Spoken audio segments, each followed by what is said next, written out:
Hello student, तो कैसे हो आप सभी। मैं आशा करता हूं कि क्लास 12 के हमारे सभी स्टूडेंट बहुत ही अच्छे होंगे।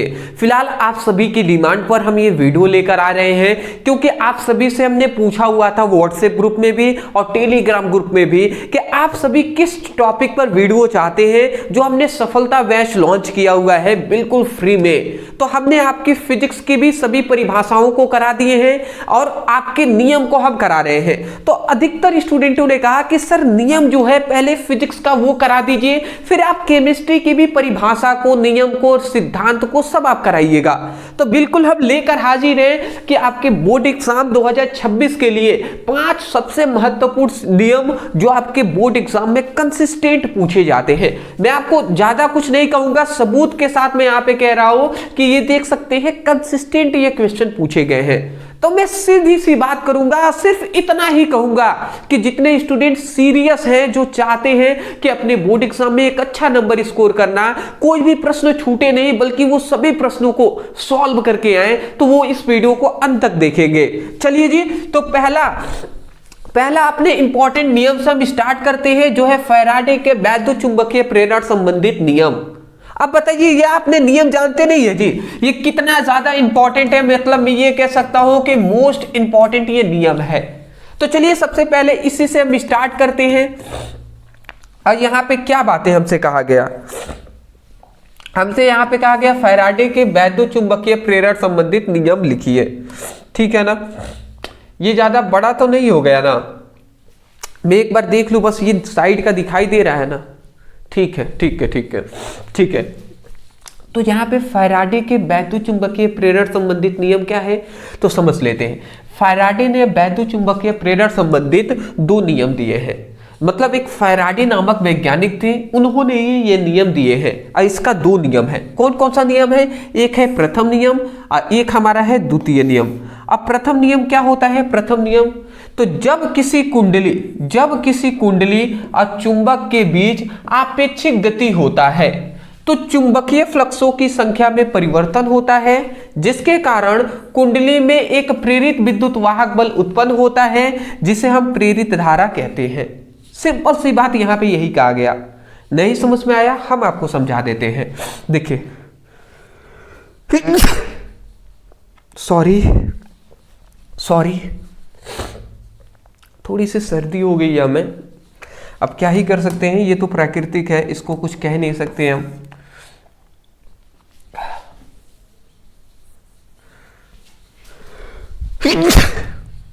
सॉरी,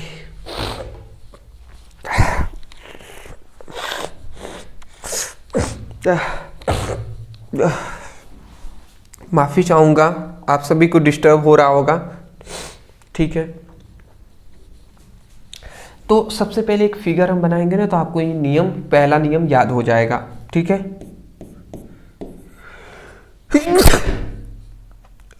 सॉरी, यह हमारा चुंबक है और चुंबक के बाद एक और हम फिगर बना लेते हैं। ये हमारे पास, ये हमारा क्या है, ये हमारा कुंडली है। ठीक है ना, ये चुंबक के पास ये हमने कुंडली बना लिया और इसमें एक धारा मापी हमने लगा दिया ये। ठीक है, ये हमारा चुंबक है, ये कुंडली है। ओह,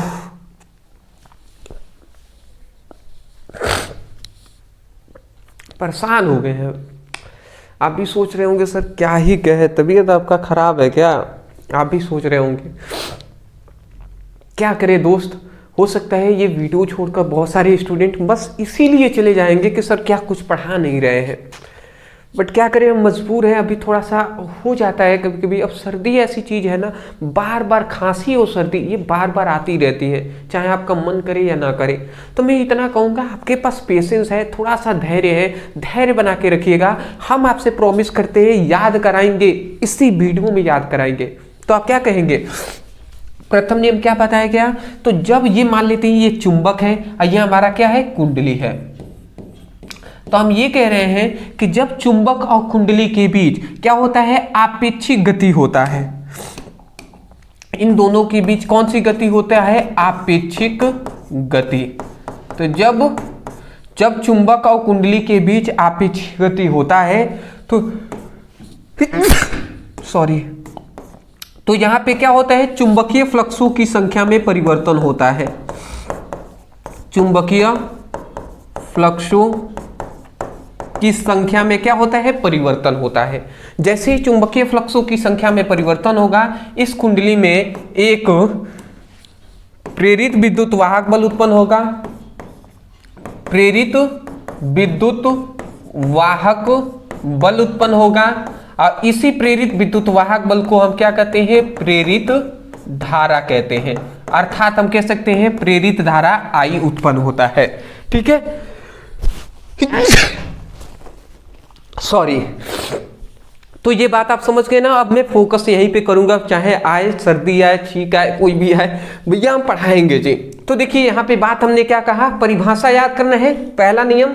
तो देखिए कैसे याद करेंगे, आप कहेंगे, क्या कहेंगे कि जब किसी चुंबक और कुंडली के बीच आपेक्षिक गति होता है तो चुंबकीय फ्लक्सों की संख्या में परिवर्तन होता है, जिसके कारण कुंडली में एक प्रेरित विद्युत वाहक बल उत्पन्न होता है, जिसे हम प्रेरित धारा कहते हैं। यही तो ये नियम है।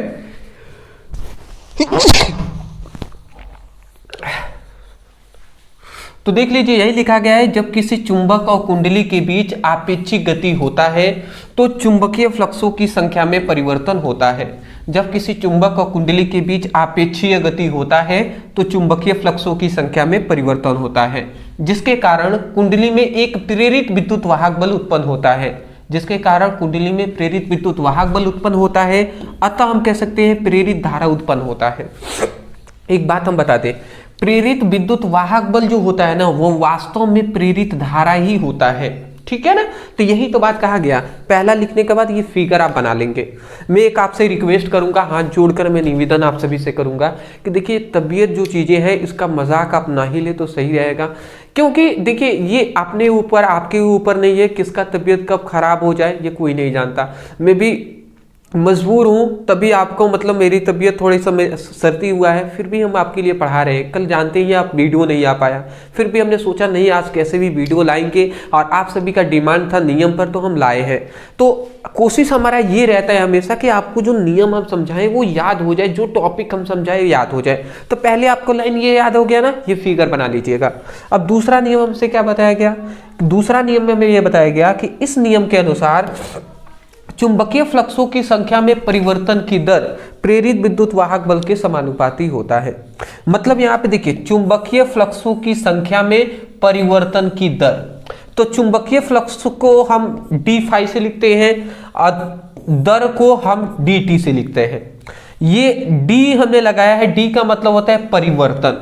तो डी फाई का मतलब क्या है, डी फाई का मतलब है चुंबकीय फ्लक्सों की संख्या में परिवर्तन, और की दर यहां पे क्या दिया, दर का मतलब होता है समय। तो dt हमने लगा दिया। तो इसको टोटल अब क्या पढ़ेंगे, इसको पढ़ेंगे चुंबकीय फ्लक्सों की संख्या में परिवर्तन की दर प्रेरित विद्युत वाहक बल के समानुपाती होता है। यही हमसे दूसरा नियम में पूछा गया है। दूसरा नियम में यही बात केवल बताया गया है।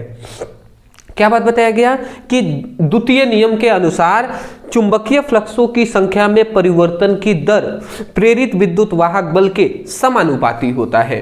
आशा करता हूं समझ के होंगे। देखिए वही सेम टू सेम हमने यहाँ पर लिखा हुआ है, वही चीजें हमने लिखा हुआ है, देख भी सकते हैं कि इस नियम के अनुसार चुंबकीय फ्लक्सों की संख्या में परिवर्तन की दर प्रेरित विद्युत वाहक बल के समानुपाती होता है। प्रेरित विद्युत वाहक बल के समानुपाती होता है। इसी को थोड़ा सा अगर हम आगे ले जाएं, ये समानुपाती का चिन्ह हटता है, इक्वल का चिन्ह आता है, तो यहाँ पे एक केवल माइनस नियतांक आता है और ये हमारा क्या हो जाएगा, D phi by D T हो जाएगा। तो ये हमारा यहाँ पर ये हमारा फॉर्मूला हो जाता है। तो यहाँ ये भी लिख दें या इसके बाद एक और लाइन लिख दें, ये आपका हो जाएगा। पहला आपका नियम कंप्लीट होता है। मैं आशा करता हूं फैराडे के विद्युत चुंबकीय प्रेरण संबंधित नियम अब आपको हमेशा याद रहेगा। पहला नियम क्या है, चुंबक और कुंडली के बीच आपेक्षिक गति होता है तो चुंबकीय फ्लक्सों की संख्या में परिवर्तन होता है, जिसके कारण कुंडली में एक प्रेरित विद्युत वाहक बल उत्पन्न होता है, जिसे प्रेरित धारा कहते हैं। पहला नियम कंप्लीट। दूसरा नियम में क्या बात बताया गया कि चुंबकीय फ्लक्सों की संख्या में परिवर्तन की दर प्रेरित विद्युत वाहक बल के समानुपाती होता है। बताइए, नियम रटना पड़ा जी। हमारा यही लक्ष्य है कि कोई भी स्टूडेंट, चाहे कमजोर से कमजोर स्टूडेंट हो, वो रटे नहीं बल्कि समझ कर याद करे। और इसी लक्ष्य के साथ हम फ्री में आपको एजुकेशन यहाँ पे दे रहे हैं, फ्री में आपको सभी हम चीजें आपको प्रोवाइड कर रहे हैं। ये सफलता बैच है, सफलता बैच के अंतर्गत हम वो हर चीजें प्रोवाइड कर रहे हैं और आगे भी करते रहेंगे, जो आप सभी के बोर्ड एग्जाम के लिए उपयोगी होगा। ठीक है ना, स्क्रीनशॉट ले लीजिए, आगे बढ़ेंगे।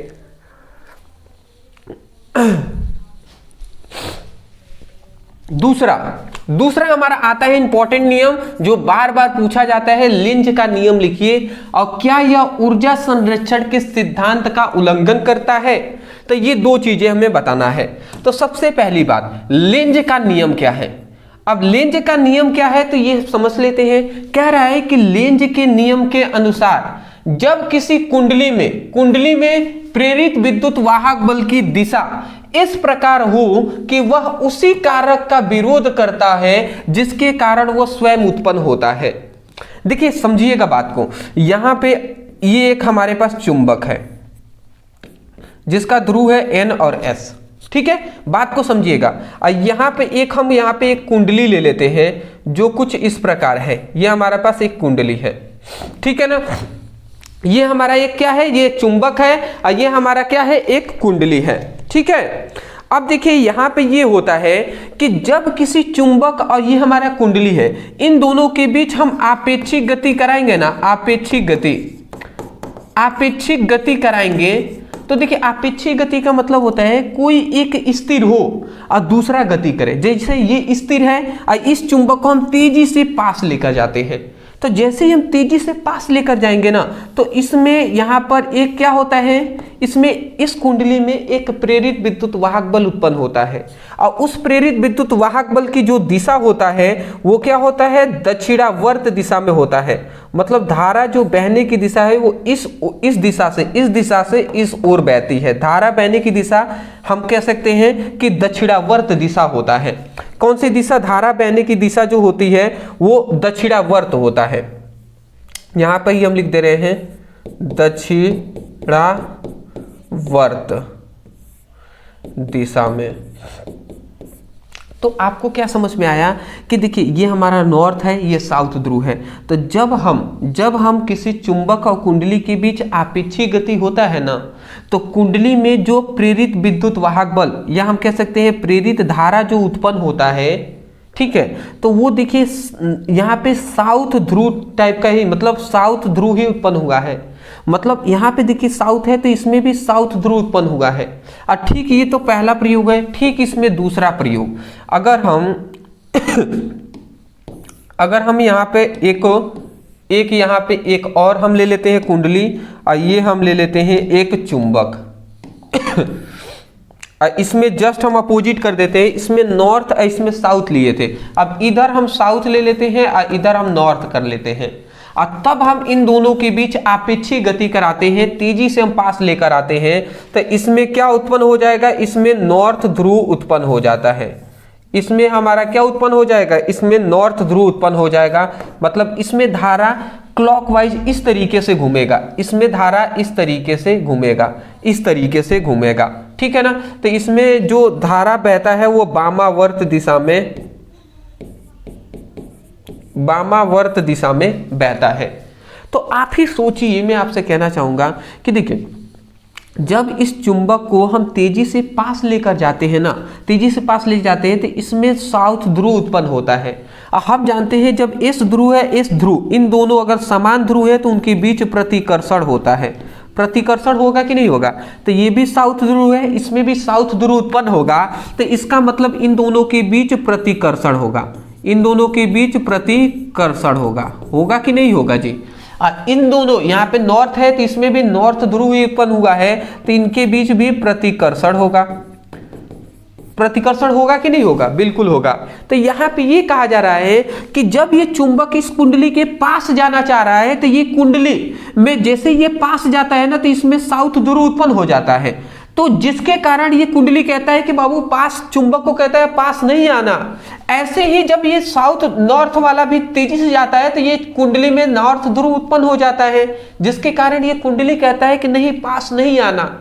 तो अब ये क्या कहते हैं, पास भी नहीं आता है, दूर भी हटता है ना, तो ये कहता है जैसे दूर हटेगा तो इसमें नॉर्थ ध्रुव खत्म होगा, और नॉर्थ ध्रुव खत्म होगा तो ये दूर भी नहीं हटने देता। ये कहता है कुंडली नहीं, दूर भी नहीं जाओ, तो ये उसी कारक का विरोध करता है। ये जो है ना, ये धारा उसी कारक का विरोध करता है जिसके कारण ये स्वयं उत्पन्न हुआ है। साउथ ध्रुव के कारण इसमें साउथ ध्रुव उत्पन्न होता है, परंतु ये वाला ना इसी का ही विरोध करता है। तो यहां पे वही बात लिखा गया है, लेंज के नियम के अनुसार जब किसी कुंडली में प्रेरित विद्युत वाहक बल की दिशा इस प्रकार हो, यही प्रेरित विद्युत वाहक बल है। तो प्रेरित विद्युत वाहक बल मतलब वही धारा, तो धारा की दिशा इस प्रकार हो कि वह उसी कारक का विरोध करे, कि वह उसी कारक का विरोध करे जिसके कारण वो स्वयं उत्पन्न हुआ है, जिसके कारण ये स्वयं उत्पन्न हुआ है।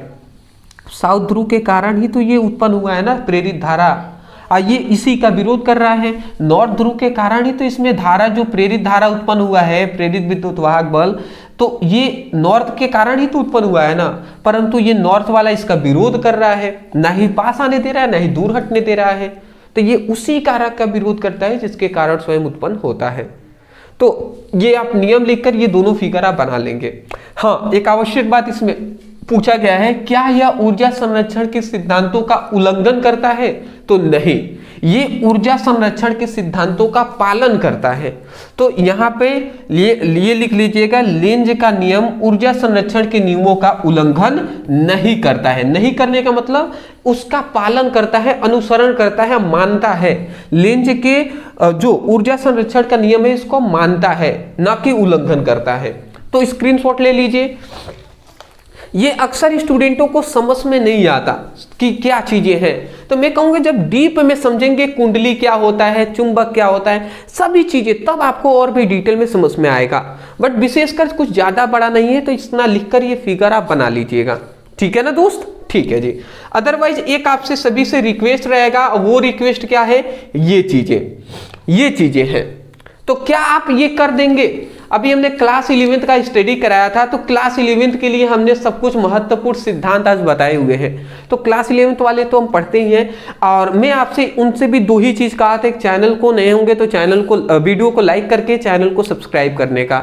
आप सभी जानते हैं कि 1.5 लाख कंप्लीट होने वाले हैं, और 1.5 लाख जिस दिन कंप्लीट होंगे हम एक अच्छा सा कुछ ना कुछ अच्छा ही हम करेंगे, जरूर करेंगे। आप सभी का प्यार, सपोर्ट रहा, दुआ रहा, तो बिल्कुल हम लोग अच्छे तरीके से उसको सेलिब्रेट करेंगे। बट मोस्टली मैं कहूँगा कि जल्द से जल्द चैनल पे नहीं है तो चैनल को सब्सक्राइब कर दीजिएगा, जिससे कि हम जल्द से जल्द वो सेलिब्रेशन भी कर सकें, और आपके लिए अच्छे से अच्छे कंटेंट मोस्टली हम प्रोवाइड कर सकें। ये सबसे इंपॉर्टेंट है। ठीक है, तो चलिए कर दिए होंगे दिल से, तो बहुत बहुत शुक्रिया आप सभी का।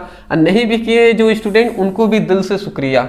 कोई बात नहीं, कभी तो आपका भी दिल करेगा ना कि हाँ कर देते हैं सर, इतना मेहनत कर रहे हैं तो करने में क्या जाता है, वो समय का इंतजार हम करेंगे। अगला हमारा आता है तीसरा, कि प्रकाश वैद्युत प्रभाव क्या है, इसके नियम को लिखिए। अब प्रकाश वैद्युत प्रभाव क्या होता है, देख सकते हैं कंसिस्टेंट पूछे गए हैं। प्रकाश वैद्युत प्रभाव कहें या नियम कहें, प्रकाश वैद्युत प्रभाव कहें या प्रकाश वैद्युत उत्सर्जन कहें, दोनों बात एक ही है। मोस्टली इसका नियम पूछा जाता है, प्रकाश वैद्युत प्रभाव का नियम। तो पहले हम प्रकाश वैद्युत उत्सर्जन या प्रभाव क्या होते हैं इसको समझ लेते हैं। तो कहा गया है कि जब किसी धातु पर निम्न आवृत्ति की प्रकाश को आपतित किया जाता है तो धातु की सतह से इलेक्ट्रॉन उत्सर्जित होने लगते हैं। इसी घटना को हम प्रकाश वैद्युत प्रभाव कहते हैं। मतलब यहाँ पे ये बातें बताई गई कि जब किसी धातु का ये टुकड़ा है, अब धातु का टुकड़ा है तो इसमें मुक्त इलेक्ट्रॉन होंगे ही होंगे, जाहिर सी बात है मुक्त इलेक्ट्रॉन होंगे। तो जब किसी धातु के टुकड़े पर निम्न आवृत्ति के, जब किसी धातु के टुकड़े पर हम क्या करते हैं, जब किसी धातु के टुकड़े पर निम्न आवृत्ति के प्रकाश को हम क्या कराते हैं, निम्न आवृत्ति के प्रकाश को हम इस तरीके से आपतित कराते हैं। निम्न आवृत्ति का यहाँ पे मैं लिख भी दे रहा हूं, ये सभी क्या है, निम्न आवृत्ति। तो जब किसी धातु की सतह पर या जब किसी धातु की सतह पर निम्न आवृत्ति के प्रकाश को आपतित कराते हैं तो धातु की सतह से क्या होता है, धातु की सतह से इलेक्ट्रॉन उत्सर्जित होने लगते हैं। इलेक्ट्रॉन उत्सर्जित होने लगते हैं और इस घटना को ही प्रकाश वैद्युत प्रभाव कहते हैं। समझ गए ना? आशा करता हूँ समझ गए होंगे। तो एक बार और परिभाषा बोल रहा हूँ, याद कर लीजिएगा। जब किसी धातु पर निम्न आवृत्ति के प्रकाश को आपतित कराया जाता है तो धातु की सतह से इलेक्ट्रॉन उत्सर्जित होने लगते हैं। इस संपूर्ण घटना को प्रकाश वैद्युत प्रभाव या प्रकाश वैद्युत उत्सर्जन कहते हैं। समझ के? ठीक है। उसके बाद आता है प्रकाश वैद्युत प्रभाव का नियम। अब इसका नियम क्या होता है? तो सबसे पहला नियम प्रकाश वैद्युत प्रभाव में प्रकाश, यहाँ पे लिखा गया है, प्रकाश वैद्युत प्रभाव में इलेक्ट्रॉन उत्सर्जन के लिए कोई समय पश्चता नहीं होती है। मतलब प्रकाश वैद्युत प्रभाव में जो इलेक्ट्रॉन निकल रहा है ना, इसके लिए कोई समय पश्चता नहीं होती है। समय पश्चता का मतलब समझ रहे हैं? मतलब ऐसा नहीं है कि निम्न आवृत्ति के प्रकाश को पहले हम आपतित कराएंगे तो आपतित कराने के बाद 4-5 मिनट या आधे घंटे के बाद इसमें से इलेक्ट्रॉन निकलेगा, ऐसा बिल्कुल भी नहीं है।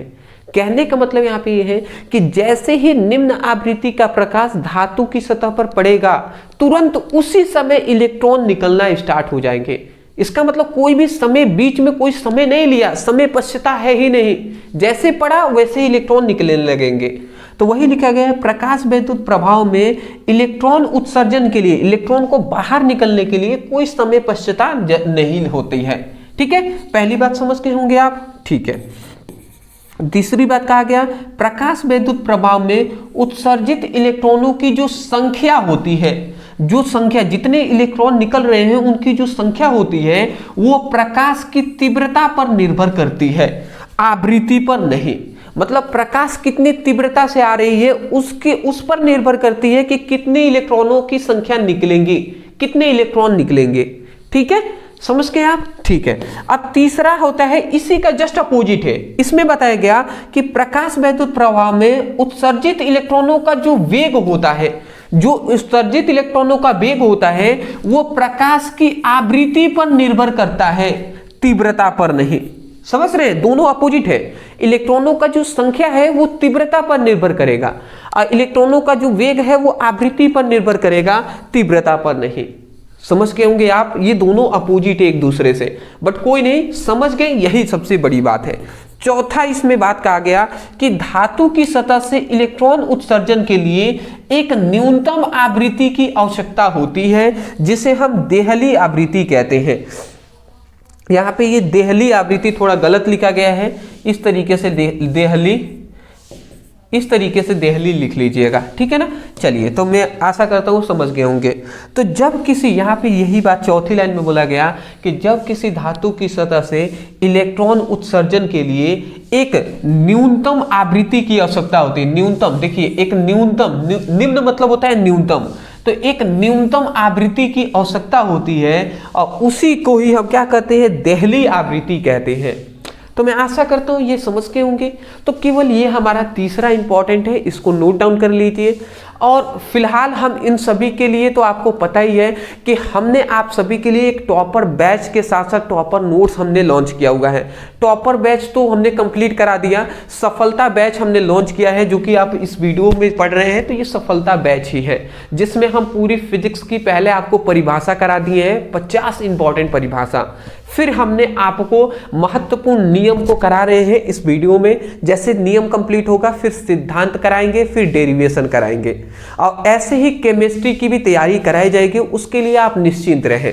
हाँ, फिलहाल एक आवश्यक बात मैं बता दूं कि देखिए, यहाँ पे हम ये सब कुछ प्रोवाइड कर रहे हैं, तो इसके साथ साथ जो भी स्टूडेंट टॉपर नोट्स अभी तक नहीं लिए हैं उनसे मैं रिक्वेस्ट करूंगा कि टॉपर नोट्स बिल्कुल आप सभी ले लें।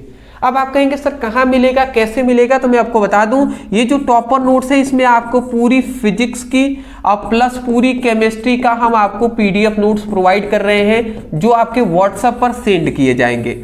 अब इसमें क्या मिलेंगे? तो पूरी फिजिक्स का 14 चैप्टर है, पूरी केमिस्ट्री का 10 चैप्टर, 24 चैप्टर हो रहे हैं। प्रत्येक चैप्टर में कौन, आपको नहीं पता कौन इंपॉर्टेंट, पहले चैप्टर में कौन इंपॉर्टेंट नियम है, परिभाषा है, सिद्धांत है, डेरिवेशन है, नहीं पता। तो इसी तरीके से इन 24 चैप्टरों का चैप्टर वाइज सभी महत्वपूर्ण परिभाषा, नियम, डेरिवेशन, सिद्धांत आपको दिया जाएगा आंसर के साथ। ठीक है ना। उसके साथ साथ फिजिक्स और केमिस्ट्री में 100 इंपॉर्टेंट ऑब्जेक्टिव क्वेश्चन दिए जाएंगे। फिर आपको महत्वपूर्ण रिएक्शन दिए जाएंगे, 3 प्रकार की रिएक्शन होती हैं, तो वो सब कुछ आपको वो मटेरियल दिए जाएंगे जिससे आप अपने बोर्ड एग्जाम में 90+ ले आ सकते हैं, 95% ला सकते हैं, टॉपर बन सकते हैं। तो इस पीडीएफ नोट्स को लेने के लिए मैं आपको बता दूं कि ओनली अगर कोई एक सब्जेक्ट का लेते हैं तो 99 में आपको मिल जाएगा, और अगर फिजिक्स केमिस्ट्री दोनों लेते हैं तो 149 रुपए में दोनों मिल जाएंगे। अगर आप फिजिक्स केमिस्ट्री के साथ हिंदी का भी टॉपर नोट्स लेते हैं, जिसमें हिंदी में सभी महत्वपूर्ण गद्यांश, पद्यांश, कहानी, जीवन परिचय, खंड काव्य, जो आपके श्लोक, पत्र लेखन, निबंध सब है, तो अगर ये तीनों लेते हैं तो 300 का नोट्स मात्र आपको 249 में तीनों का ही मिल जाएगा। मेरा एक सजेशन रहेगा कि आप तीनों नोट्स ले एक ही साथ। तो नीचे एक व्हाट्सएप नंबर दिखाई दे रहा है, इस नंबर पे मैसेज करके वहां पे कहिएगा सर हमें क्लास 12 फिजिक्स, केमिस्ट्री और हिंदी का टॉपर नोट्स चाहिए। इतना लिखकर आप मैसेज करेंगे, तुरंत आपके व्हाट्सएप पर एक स्कैनर दिया जाएगा, पेमेंट करके तुरंत बता दीजिएगा सर पेमेंट हो गया है। जैसे ही आप कहेंगे आपके व्हाट्सएप पर पीडीएफ नोट सेंड कर दिए जाएंगे। समझ के होंगे आप। आगे बढ़ते हैं। अगला आता है हमारा स्नेल का नियम। अब स्नेल का नियम आप सभी जानते हैं, बहुत बार पूछा गया है, बहुत ही बार। तो स्नेल का नियम समझिएगा क्या है। तो यहाँ पे लिखा गया है जब प्रकाश किरणें एक माध्यम से दूसरे माध्यम में जाती हैं तो आपतन कोण जो होता है आई, वो अपवर्तन कोण आर के साइन के अनुपात एक नियतांक रहता है। इसी को स्नेल का नियम कहते हैं। नहीं समझ में आया, हम समझा देते हैं। जैसे ये हमारा एक माध्यम है। अब इस माध्यम के ऊपर मान लेते हैं ये हमारा वायु माध्यम है, ये हमारा क्या है, ये हमारा मान लेते हैं जल माध्यम है, मतलब ये हमारा विरल माध्यम है, ये सघन माध्यम है। तो जब प्रकाश किरणें विरल माध्यम से सघन माध्यम में जाती हैं तो जहां सब पर माध्यम के टकराएंगी वहां पर एक अविलंब हम खींचेंगे। और इसमें क्या होता है, जब प्रकाश किरणें विरल से सघन माध्यम में जाती हैं तो क्या होता है, अविलंब की ओर झुककर चली जाती हैं। अविलंब की ओर इस तरीके से अविलंब की ओर झुककर चली जाती हैं। तो यहाँ पे जो हमारा आपतन कोण एक बनता है जो है आई, और यहाँ पे अपवर्तन कोण बनता है आर।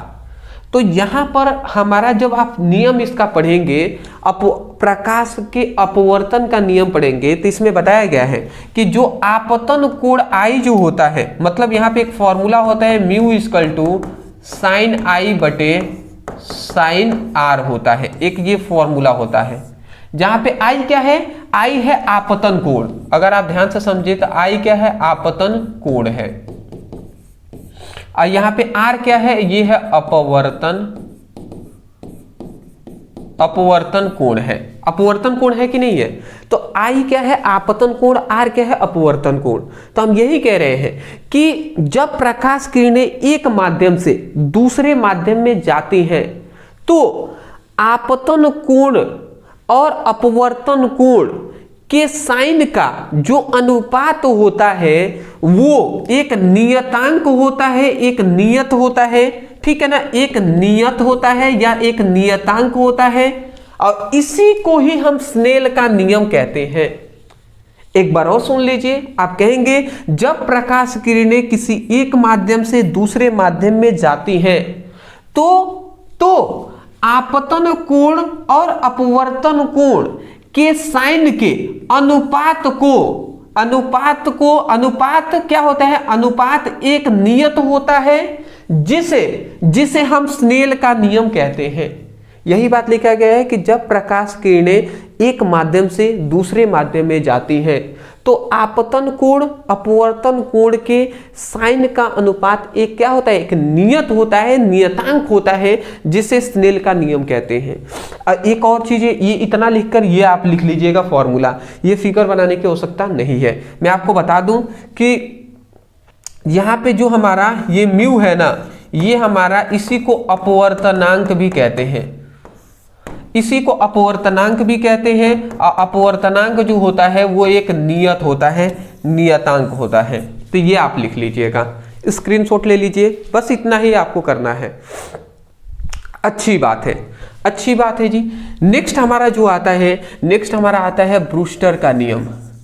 अब ब्रूस्टर का नियम देखिए, 2025 का एग्जाम हुआ था, मैं अपनी गलती को एक्सेप्ट करता हूं, यहाँ पे मानता हूं कि मैंने जब 2025 का एग्जाम हुआ था, अभी तो 26 में बोर्ड एग्जाम देना है आपको, तो 2025 में ना ये हमने नियम स्टूडेंटों को नहीं बताए थे, बहुत ही हल्के में हमने इस नियम को ले लिया था, ब्रूस्टर का नियम। अब मैं एक्सेप्ट करता हूं कि ये नियम आपके एग्जाम में आ जाता, अब मैंने इसको नहीं पढ़ाया था, मुझे बहुत ही अफसोस हुआ।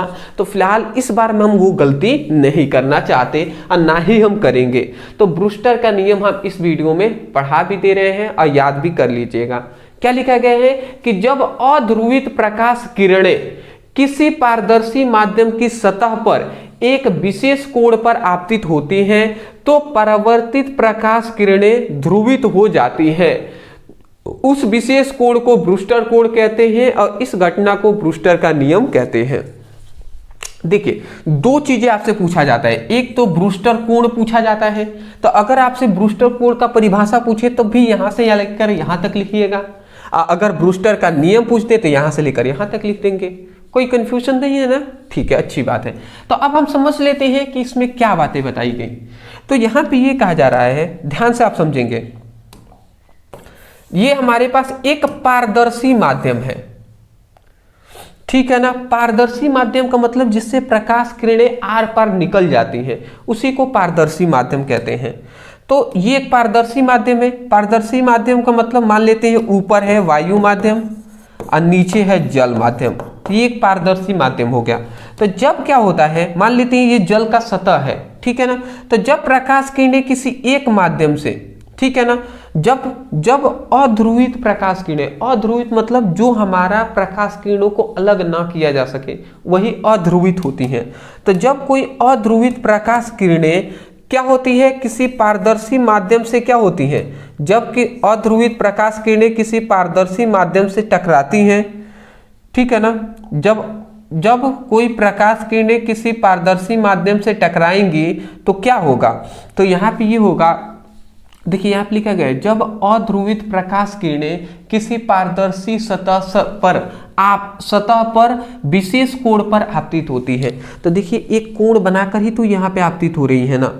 जब अध्रुवित प्रकाश किरणें किसी पारदर्शी माध्यम पर किसी विशेष कोण पर सतह पर आपतित होती है तो क्या होता है, तो परावर्तित किरणें पूर्णतः ध्रुवित हो जाती हैं।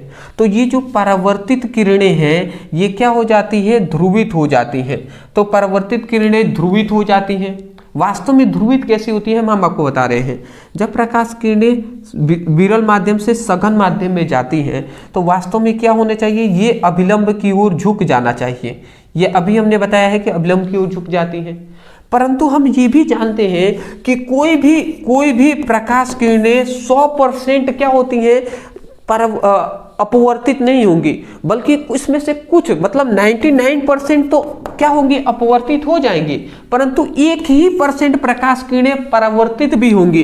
तो इसमें से क्या होता है कि लगभग सब प्रकाश किरणें अभिलंब की ओर झुक जाती हैं, परंतु कुछ ऐसी प्रकाश किरणें होती हैं जो पूर्णतः क्या हो जाती है, ध्रुवित हो जाती है, मतलब इस दिशा में इस तरीके से निकल जाती है, मतलब परावर्तित हो जाती है। तो परावर्तित हो जाएंगी ना, तो जितने कोण से यह परावर्तित होंगी उसी कोण को हम क्या कहते हैं, ब्रूस्टर कोण कहते हैं, ब्रूस्टर कोण कहते हैं। और इस घटना को ही ब्रूस्टर का नियम कहते हैं। क्या हमने कहा, समझिएगा, जब अध्रुवित प्रकाश किरणें किसी पारदर्शी माध्यम की सतह पर एक विशेष कोण पर आपतित होती हैं, जब अध्रुवित प्रकाश किरणें, ठीक है, जब अध्रुवित प्रकाश किरणें किसी पारदर्शी माध्यम की सतह पर एक विशेष कोण पर आपतित होती हैं तो क्या होता है, तो परावर्तित प्रकाश पूर्णतः ध्रुवित हो जाता है। तो जो परावर्तित प्रकाश है यही ना परावर्तित प्रकाश है जी। तो परावर्तित जो प्रकाश है वो क्या होता है, पूर्णतः क्या हो जाता है, ध्रुवित हो जाता है। वो क्या हो जाता है जी, ध्रुवित हो जाता है, ध्रुवित हो जाता है। जिससे जब ध्रुवित हो जाएगा तो उस विशेष कोण को ही ब्रूस्टर कोण कहते हैं। तो उनके बीच जो ये कोण बना है इसी कोण को हम ब्रूस्टर कोण कहते हैं। इस घटना को ही ब्रूस्टर का नियम कहते हैं। इस घटना को ही हम ब्रूस्टर का नियम भी कहते हैं। तो बताइए ब्रूस्टर का नियम आपको समझ में आया या नहीं आया जी? बिल्कुल आ जाना चाहिए, ठीक है। तो ये आप लिख लीजिएगा। और यहाँ पे इसका गणितीय रूप होता है जो होता है म्यू इक्वल टू 10 IP। तो ये आप याद रखिएगा 10 IP ये हमारा ब्रूस्टर का नियम हो जाएगा। अब यहाँ पे ये बात बता दूं, म्यू क्या है? म्यू है यहाँ पे माध्यम का